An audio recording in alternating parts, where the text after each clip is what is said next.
Hey, how's everybody doing? I wanted to come on and do a live broadcast for VO's journey. I want to thank everybody briefly, all the people who have been signing up for that have been subscribing to the channel. Thank you so much. And I want to start making sure that I'm posting some more content here on YouTube.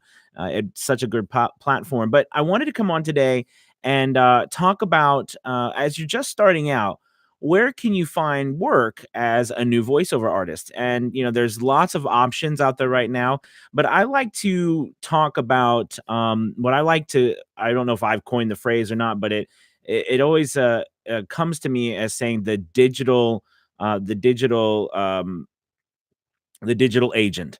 All right. And nowadays I like to call it the digital agent because it's like these platforms that we work off of. They are the agents, they are the gatekeepers, they hold all the keys to all the business nowadays. So I wanted to kind of talk about where you could go just starting out. When I first started out a few years ago, I literally had hey Scott, how you doing? Welcome. I didn't have much. I started out with like a $40 microphone, and a lot of you know the story. But basically, I had a USB mic and some packing blankets. I'd had acting experience, but I had no idea what exactly to do. So I had seen a couple videos about this website called ACX, and I really loved audiobooks. And I thought, this would be a great place to start.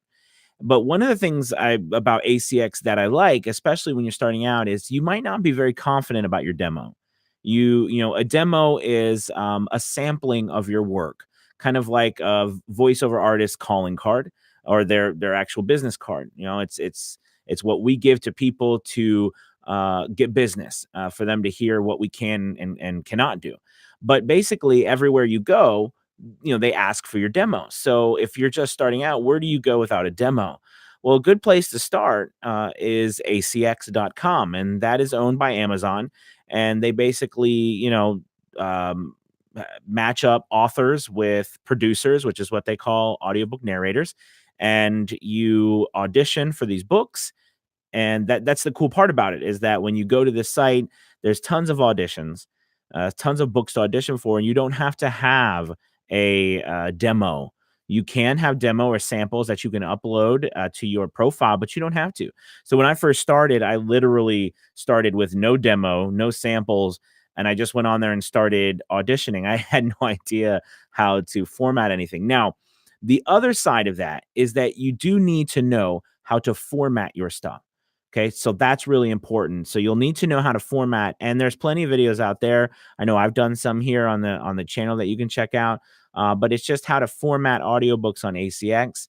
Once you figure that out, it's literally just game on. You can audition until the cows come home.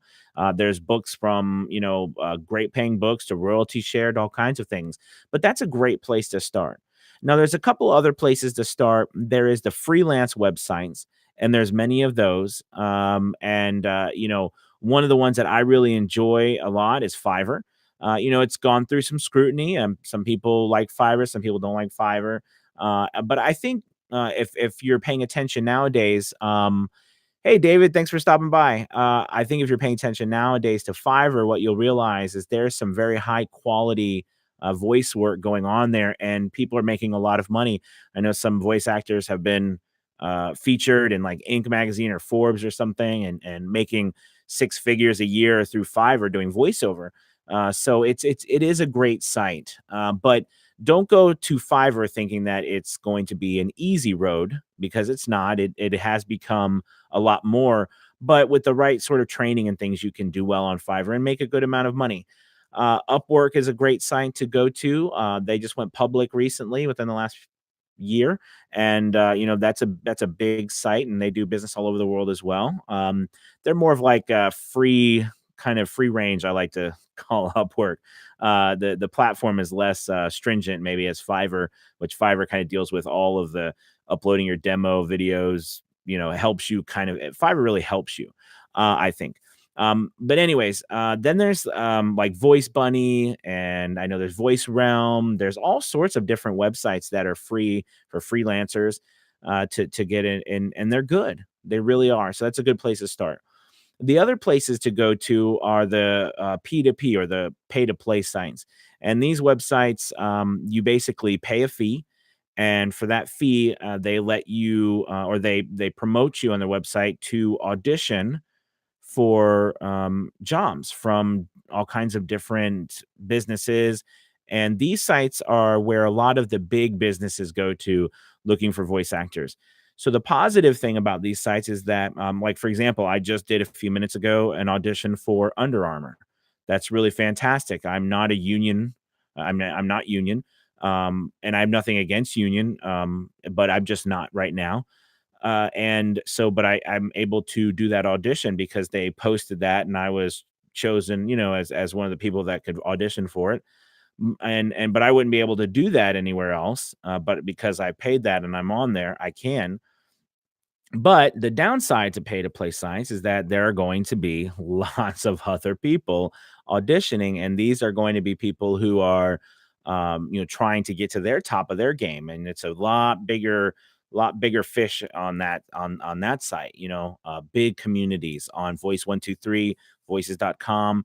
Those are some big pay to play sites, and but I think that it's a good place to go to really start putting yourself out there. You can sign up for free, but signing up for free is that they don't promote really that you're not going to get the auditions and being seen as it would after you pay.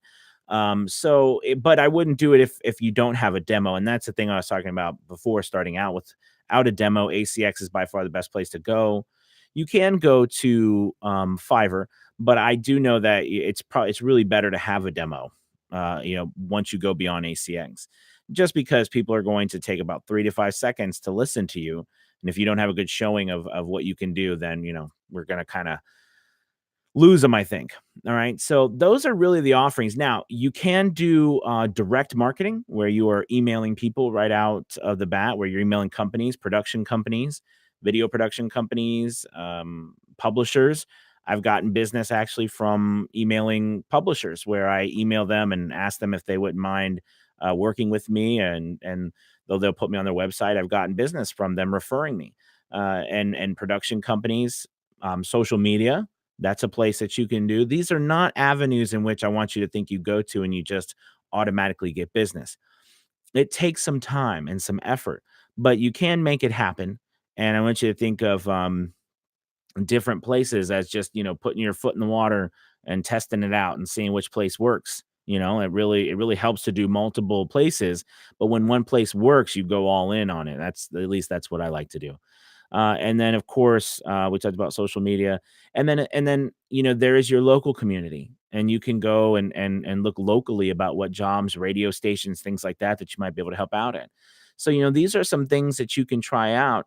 Now, the I have tried Facebook ads and things like that, and if someone is having like a lot of success for doing that, that's great. I've not had a great deal of success running Facebook ads for voiceover clients, because I don't know why. I mean, I do know why. I feel like a lot of them do gravitate towards these sites because that's where the majority of the voiceover artists are. But I do think that is is that somebody posted something funny in the I don't know what that word is. But anyways, but I was saying is that it's easier to get to people from these sites, because that's where they're going. So ads have not worked very well for me, but that doesn't mean it won't work for you. I just haven't, done very well with them. But anyways, as a whole in voiceover, those are really great places to start looking for business. I started off in ACX. I was very fortunate to get some great book deals and royalty share, and that was a couple years ago. And I still make money today. And yes, you can get royalty share deals that aren't that great, but you can also get some royalty share deals that are great. And there are a bunch that have done really well for me. And I still make, I still make 3, 4, or $500 a month from Audible and those sales that I did a couple years ago, and I love it. I love that check. So, anyways, I hope this helps just get out there about ways you can start and voiceover and get business and where to look. And thank you guys so much for watching. Check all the stuff below. If you'd like to join the Facebook group that we have, A VO's Journey, that link will be below. And also check out the VO'sJourney.com website. And thank you guys so much for watching. You guys have a wonderful, wonderful day and a good weekend. All right. Bye-bye.